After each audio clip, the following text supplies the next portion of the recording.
आज हम बात करते हैं कि अगर किसी कपड़े पर ऑयल के पार्टिकल लगे हुए हों तो उस कपड़े को पानी से धोने पर ऑयल के पार्टिकल आसानी से नहीं निकलते, क्योंकि जो वाटर का जो मोलिक्यूल होता है वो होता है पोलर, और जो ऑयल के जो पार्टिकल होते हैं वो होते हैं नॉन पोलर। तो पोलर की बॉन्डिंग नॉन पोलर के साथ नहीं होती। इसी वजह से ऑयल के पार्टिकल पानी के दो वॉश करने पर नहीं निकलते। लेकिन अगर उसी वाटर के अंदर, उस पानी के अंदर हम कुछ साबुन या कुछ डिटर्जेंट ऐड कर देते हैं, क्योंकि जो डिटर्जेंट जो होता है वो दो पार्ट से मिलकर बना हुआ होता है। एक होता है हाइड्रोफोबिक पार्ट, जो वाटर के मॉलिक्यूल को अपने साथ इंटरेक्ट करता है, क्योंकि जो हाइड्रोफिलिक पार्ट होता है वो होता है पोलर। और वाटर के मॉलिक्यूल भी कैसे होते हैं? पोलर। तो पोलर की बॉन्डिंग पोलर के ही साथ होती है। जबकि डिटर्जेंट का जो दूसरा पार्ट होता है वो होता है हाइड्रोफोबिक, जो ऑयल को पार्टिकल को अपने साथ इंटरेक्ट करता है।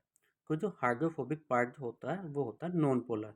तो नॉन पोलर की बाइंडिंग ऑयल के पार्टिकल जो नॉन पोलर है उनके साथ इंटरेक्ट करता है।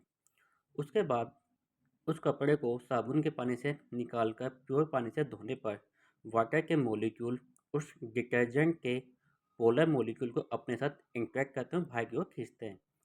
लेकिन जैसे ही डिटर्जेंट बाहर की ओर रिमूव होता है उस कपड़े से, क्योंकि डिटर्जेंट के साथ ऑयल के पार्टिकल भी बाइंड अप हैं, तो जब वो बाहर के साथ निकलते हैं तो वो ऑयल के पार्टिकल को भी अपने साथ बाहर की ओर खींच लेते हैं।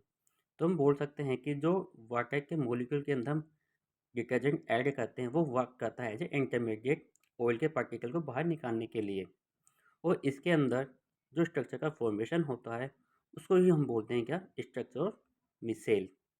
इसी वजह से ऑयल के पार्टिकल को रिमूव करने के लिए हम वाटर के अंदर साबुन या किसी भी डिटर्जेंट का यूज़ करते हैं, जिसके थ्रू वो आसानी से बाहर की ओर रिमूव हो जाते हैं। Thank you so much.